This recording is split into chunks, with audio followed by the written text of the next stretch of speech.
Good morning. Did you guys miss me? Probably not. Anyway, today I wanted to commend all the parents for getting their kids together for school, getting them off to a good start, giving them the essentials that they needed, being a good parent, and participating into the community supplies for the school. I also wanted to commend the single parents, moms and dads, because it is a tough job to do, and we need all the resources and the patience and support that we can get in order to make that happen. Single dads too. Oftentimes, single dads don't get the praise that they deserve. Good men don't get the praise that they deserve. Um, but that's what I wanted to do today to praise you guys. Um, I wanted to ask a question for the ladies. How do you feel about single men and single dads? Do you commend them? Are you weary of them? Would you date them? Do you commend them? Would you stay away from them? Do you think they're damaged goods? Do you view them in a different light as you would view a single mom?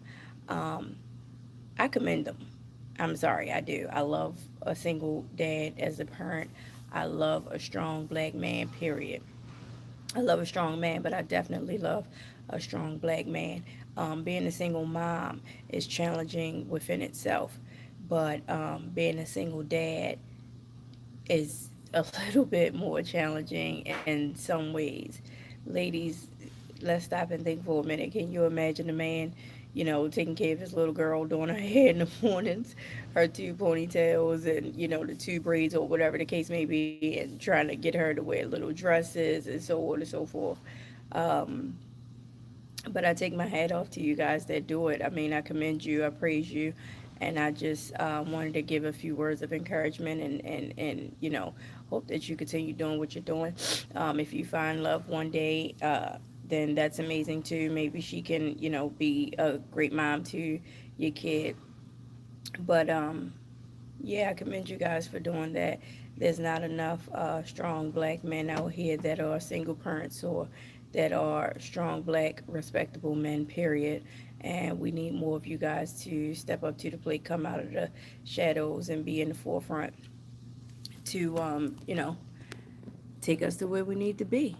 um like I said, congratulations to all the parents that got their kids off to school on a great start this school year. Yesterday. I know a lot of Baltimore City and public city and county schools either closed completely or closed 3 hours early due to the severe heat. And that's another thing I wanted to talk about. How is it that we can get all of this money for these casinos and Port Covington and all of these new projects down in the harbor and all of this crazy stuff, but our kids don't have the adequate environments. They don't have the school supplies. They don't have the heat. They don't have the air conditioning. They don't have the right teachers on the board that's willing to come in and teach. I don't understand how our schools can be so poor when a couple years ago, I don't know if you guys remember, but a lot of us voted to have these casinos built here in Baltimore. And they sold us on the dream that oh, if you let us build these casinos in your town, then the money raised and the revenue from it and so on and so forth will go to the city schools and parks and recs and recreation centers and swimming pools and so on and so forth. Where has any of that money gone? I mean, honestly, where has it gone? Because just over the past winter, we had videos arise on Facebook where the kids were all sitting in class with full coats and scarves and hats and gloves and hoodies on, can't learn adequately. They had the one school where the ice was so freaking bad on the windows that it covered the windows from like 3 stories high. I mean, that's ridiculous. Schools closed because we didn't have heat, and now first day of freaking school, either the school's closed completely or they let out 3 hours early because they didn't have adequate air conditioning. Where is our tax dollars going? Where is the money from the casinos going? Why isn't this stuff being fixed? Why wasn't it fixed over the summer? Our children should have been welcomed with open arms and had a productive day in school yesterday, days in school with air conditioning, a full food program, supplies, a clean school. You know, where's all of our money going? I just do not understand. I really don't. And it's ridiculous because, you know, we have all of these people in high places, the mayor and the governor and so on and so forth. And we're going to do this and we're going to do that. And, you know, this has to stop and blah, blah, blah. I don't see any efforts being made. And our school system shouldn't have never come this far. I was wondering if the water fountains in the schools have ever been turned back on because I know maybe a year or two ago, or a few years more back, they turned the water off in the water fountains because the pipes had lead in them. It's 2018. Granted, let's go back 10 years ago. That was 2008. Should be no reason why lead is anywhere in a drinking water for anyone. No reason. No reason. We are centuries beyond that. Centuries beyond that. I don't think it's fair. I think it's rather demeaning and insulting that, you know, these politicians use our children as a ploy to get what they want. And then once we agree to what they want, they use the money that is supposed to go toward our children to better them. And they're either embezzling it or putting it somewhere that it's not supposed to be. Um, you're not giving these kids a future with continuously building penitentiaries and, you know, closing down parks and recs and not having community centers for them and not having things to do. um, you know, just building, oh, let's build up Port Discovery, let's do this, let's do that. What's up with all these vacant houses everywhere? Every last vacant house that I come across in Baltimore City, the grass is knee or waist high. And I find that funny that as a homeowner, if I allow my grass to get too high, I'll get a citation. I'll get, you know, some type of fine. But who's finding the city for all of these vacant homes that are disgusting and that have grass waist, or in my case, head high because I'm short. You know, I'm only 5 feet tall. And sometimes, you know, the grass comes as tall as me. Who's giving the city citations and fines? And, you know, where is it going? I just don't understand it. You know, I used to be proud of my city, although, you know, we've always, Baltimore has always had its struggles and its downfalls. But, you know, at one point in time, we used to be the city that reads. That was in the 90s. At one point in time, we had a whole slew of recreation centers and community pools, and you know, we would have block parties in different communities of Baltimore City. Yeah, we had our drug dealing and our killings and everything like that, but it was few and far in between, and you very, very rarely heard about it. And when you did hear about it, it was, you know, astonishing. It was like one of those, really? Oh my God. But now today is the norm, and that is sad. And we that should not be a norm for anybody. For Baltimore, for Detroit, for Chicago, nowhere. It should not be a norm, period. We have these politicians that, you know, go around making all of these promises and raising all of this money. And don't forget your honest tax dollars. Where is it going? And why isn't it going in the right places where it needs to go? The world is taking away our children's future, and they wonder why there's so many killings and everything like that in the world today. You're taking away everything positive that a child looks forward to. These children don't know how to share. These children don't know how to communicate face to face. You know, you have the internet. These kids don't know how to play well together.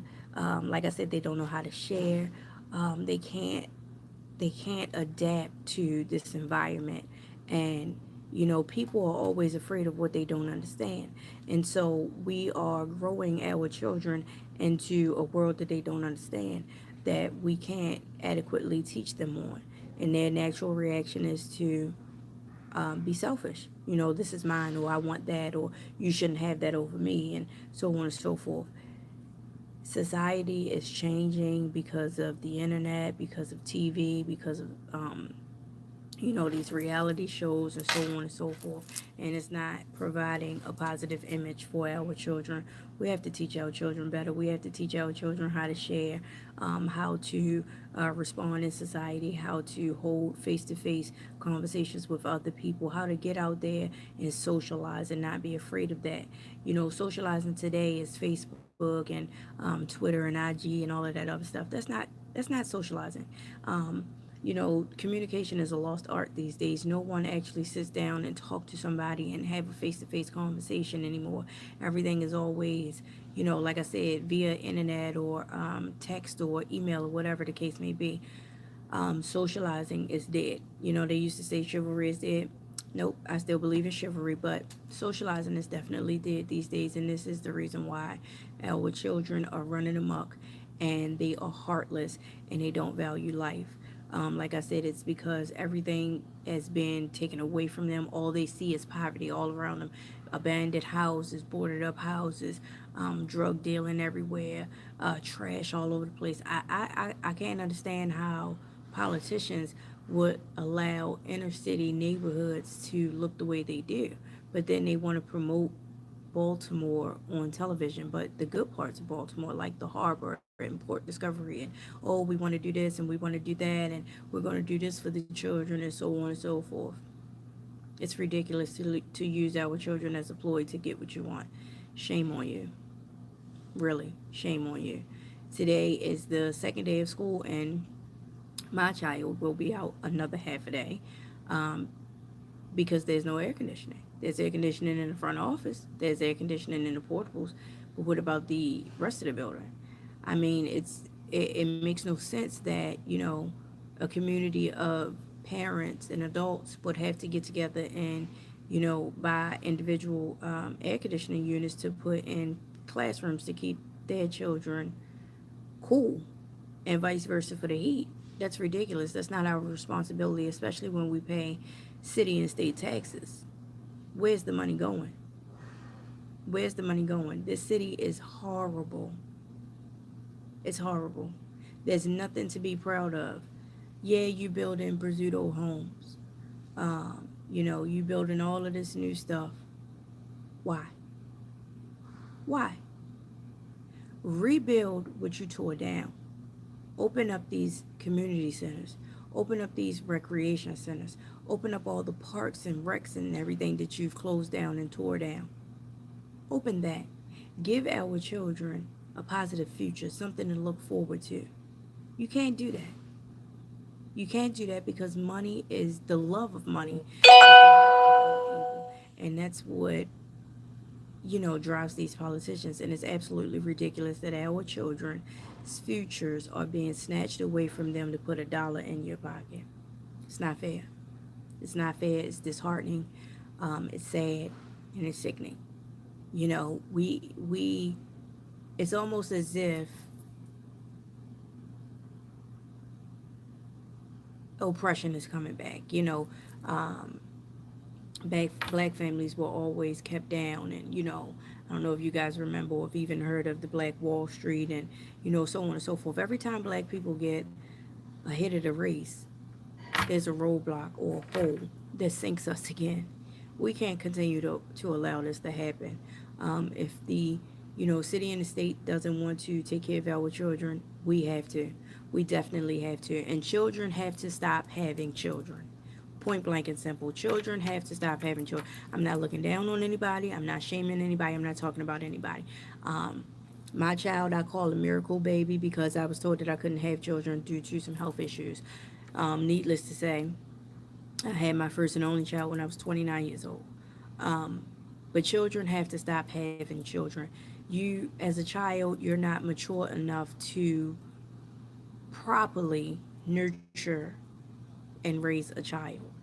And I don't know what it is today with these moms and dads letting their toddlers smoke cigarettes and weed. What That's mind blowing to me. That is absolutely mind blowing to me. Parents today do not care for their children the way Big Mama used to. This is absolutely ridiculous. Absolutely ridiculous. You have 30-year-olds that's grandparents. Where they do that at? Where they do that at?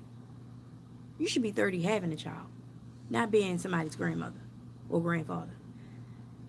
We need to teach our children. Everything starts at home. I'm not saying that anybody is a bad parent, none of that. What I'm saying is we as a community need to come together and love one another. There used to be an old saying, it takes a village to raise a child. That is true. However, we no longer have our village. We no longer have our village. We no longer have our village.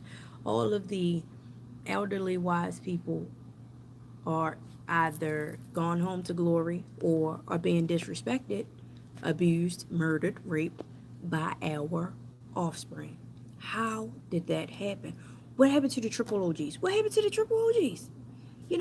What happened to, now don't get me wrong, drug dealing was never okay. However, you had respectable men that would not allow children to see what was going on out in the streets. You had respectable men that would, pay the drug abuser and the young kids to clean up the neighborhood, teaching them the value of a dollar and responsibility. What happened to that? What happened to the community coming together and, cutting each other's grass and picking up the trash out of the streets and shoveling each other out and painting and, fixing things around each other's house? What happened to that? We don't have any of that anymore. Nowadays, you're afraid to let somebody come towards your house because you never know if they're going to kill you, rape you, rob you, whatever. What happened to that? Where did it become okay to rape and molest children so openly, or kidnap them and sell them into the human trafficking or sex trafficking? When did that become okay? When did that become acceptable? We ought to be ashamed of ourselves as a community of people, period. I don't care your race, I don't care your gender, I don't care anything about none of that. We ought to be ashamed of ourselves. When did it become acceptable to let a 5 or 9 or 10 or 12 or 15-year-old tell you that they were homosexual? When did that become okay? I don't have anything against homosexuality. However, when did that become okay? We have become a insensitive society. We lost love. We lost insight of everything, and it is hindering us badly. It's hindering us. We need to stop it. We need to get ourselves together, and we need to do something about it. I hope this video is reaching somebody and preaching to the choir, or just resonating with someone and making someone have a good day and making somebody want to get out there in the community and do something. Love you guys. Talk to you later. Bye.